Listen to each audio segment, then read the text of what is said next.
I never thought I would be grateful to the Soviet Union's healthcare system for saving my life. When I began to worry about my heart, I thought I would face major problems. But thanks to the system I grew up in, my fate is unfolding a bit differently. So why should the modern world pay attention to the legacy of Soviet medicine? And how does it differ from the American healthcare system? Let's talk about this today. I want to note right away that all my knowledge about American medicine was formed through movies and American TV shows. This was surprising for us back then, as I want to remind you that in the Soviet Union, all medical services were free for everyone. Nevertheless, with the collapse of the Soviet Union, medical insurance and the commercialization of all medical services firmly entered our lives.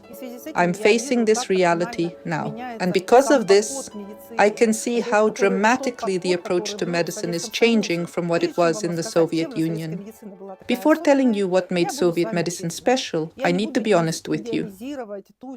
I won't idealize the Soviet healthcare system, which had numerous flaws. One of the most significant problems was the widespread corruption and bribery. While healthcare in the Soviet Union was technically free, getting quality care or being treated with basic dignity often required giving gifts or bribes. I must emphasize that without offering something to a good doctor, you simply wouldn't get access to them. And if you somehow did, you wouldn't receive the proper attention you deserved. It was perfectly normal to bring doctors a package containing champagne, fine cognac, chocolates, or other hard-to-find goods. Because of this, doctors' attitudes toward patients changed based on what you gave them in return, not on how badly you needed medical care. This system existed everywhere. Of course, there were significant differences between hospitals. Party officials and nomenclature members had their separate clinics, resorts, and qualified doctors. Their level of treatment differed greatly from what ordinary people received. Even the hospitals themselves varied dramatically in their appearance and equipment. Another important point worth mentioning is the qualification of the doctors themselves. Both medicine and education in the Soviet Union were free. Once admitted to medical school, no matter how poorly you studied, you would graduate anyway, because the state, having accepted you, was already counting on you. Naturally, underperforming students who studied poorly were still helped to graduate and pass their exams. Because of this, many unqualified specialists entered the workforce and continued working in our hospitals. The third crucial factor was the medical equipment in the Soviet Union. Our hospitals were equipped with dental drills modeled after American designs from the 1930s. Those terrifying buzzing sticks, and arsenic was used for pain relief when removing nerves, along with cement fillings. None of this surprised anyone.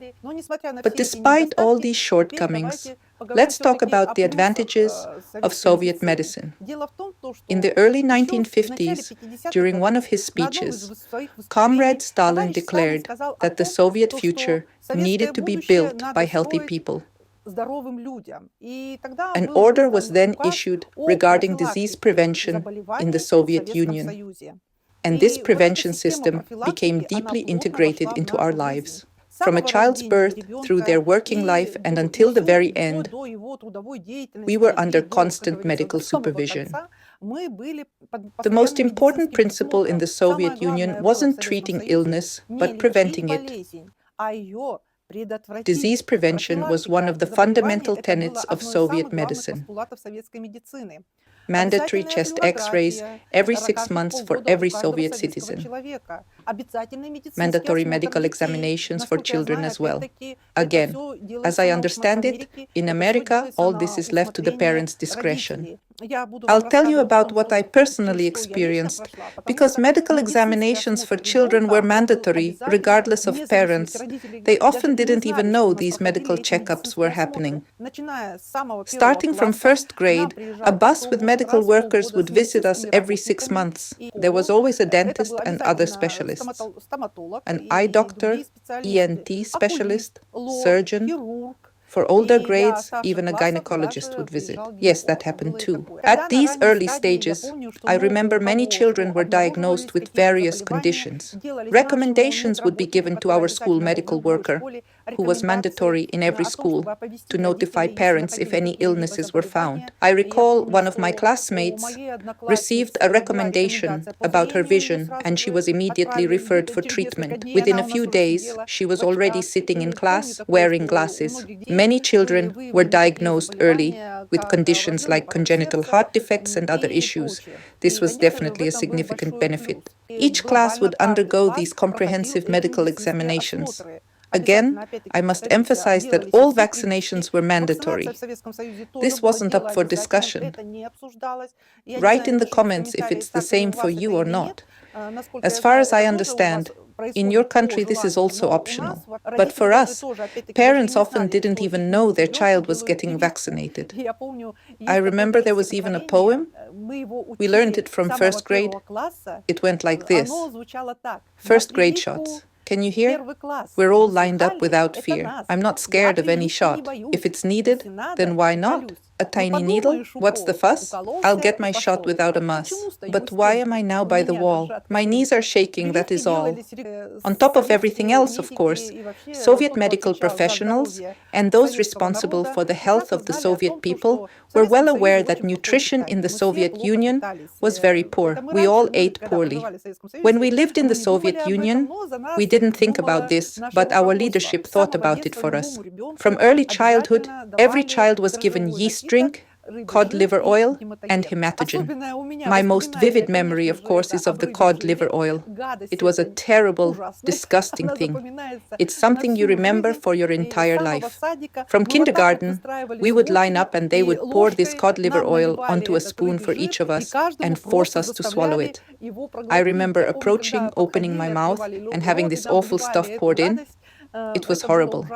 The taste of that cod liver oil probably stayed with many Soviet people for their entire lives. Everyone knows that Thursday once a week was universally fish day. This didn't depend on whether you were in kindergarten, school, at work, or in a university cafeteria. You definitely had fish day. There was mandatory. What did this mean? Only fish dishes were served. Of course, these weren't some kind of delicacies. They were the simplest dishes. There was fish soup made from canned fish. And most importantly, the main second course was fish. Fried fish or stewed fish with a terrible taste. I remember they gave us steamed fish patties in kindergarten. Also, not the tastiest, but that's how it was supposed to be.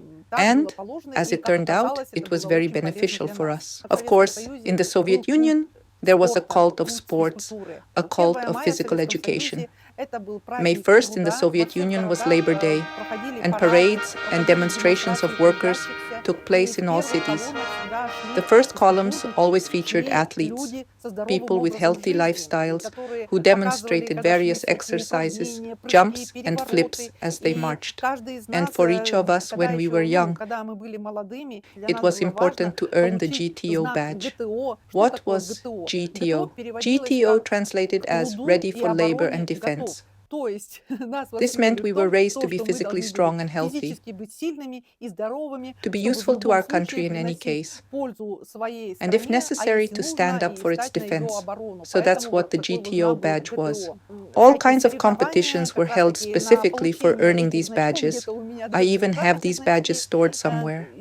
It was essential to get one because it somehow distinguished you and emphasized that you were such a progressive young person. There was a very good sports foundation in the Soviet Union, and it was formed from early childhood. We always had competitions between classes, competitions between schools, and all of this was instilled from a very young age. But when we entered university, when we finished our studies and went to work, medical supervision didn't decrease. It became even stronger. Because before enrolling in any university or any educational institution whatsoever, we had to undergo a medical examination. Without a medical certificate, we couldn't submit documents anywhere. We had to demonstrate by all medical indicators that we were capable and physically ready to study for a particular profession. I don't know if you have something similar. Please write in the comments. But for us, to enter any educational institution, I'm not talking about special professions like pilot or sailor. No, whatever educational institution you were applying to, you still had to have a medical commission's conclusion about whether you would be able to study and subsequently work in that specialty after graduation. The medical certificate still remains in post-Soviet countries. Wherever you apply for a job, you must absolutely obtain one. By the way, I recently watched the HBO series The White Lotus, and there was a moment when a woman got a job and went into labor during her very first work day, and her boss runs around in confusion, wondering why she's giving birth. Of course, I understand this was shown from a satirical or humorous perspective, but in any case, for the Soviet Union, this wouldn't just be unfunny, it would be incomprehensible to us, because getting a job, especially in the service industry, which was a separate matter entirely, without a medical examination was impossible. Therefore, it would have been absolutely out of the question for us if such a person had been hired for a job. Moreover, every enterprise would make employees undergo preventive examinations every 6 months, and each worker also had to go on vacation. I'll now show you this strange little thing, this kind of mug. It exists in every Soviet person's home because once a year, the trade union committee of the enterprise where you worked would send you on vacation. You had to visit. It was mainly Kislovodsk, and people would go there for 25 days with a medical card called a resort card to send the worker to a resort, where every employee would go and take mineral waters. This little cup was specifically designed for approaching the mineral springs, filling it up, and since it's a terrible, disgusting thing, you had to slowly drink from this cup. The cost of such an event was very inexpensive. The worker paid only 10% of the basic package, and the enterprise's trade union committee reimbursed everything else. Now let me put this back. So, such preventive care, such control over human health certainly had its place. Many diseases were discovered at early stages. At early stages, a person could begin treatment, and there are many such examples. So here's the conclusion. How did Soviet medicine differ from American medicine? American medicine is ultimately a commercial enterprise. And most importantly, it treats patients based on their actual illness. But Soviet medicine had a completely different objective: disease prevention. As I'll repeat again, medicine in the Soviet Union belonged to the state, it was free for the people, and therefore it had only one task, essentially, to make people healthy, to raise them healthy, so that they could bring more benefit to society, benefit to the building of our Soviet future. And so now, when I undergo medical examinations, already on a paid basis, no longer free, unfortunately it's not cheap, the doctors themselves tell me that they can feel from my body that I've been involved in sports since childhood, that there were certain preventive measures for some diseases, that my body hopefully can withstand certain illnesses.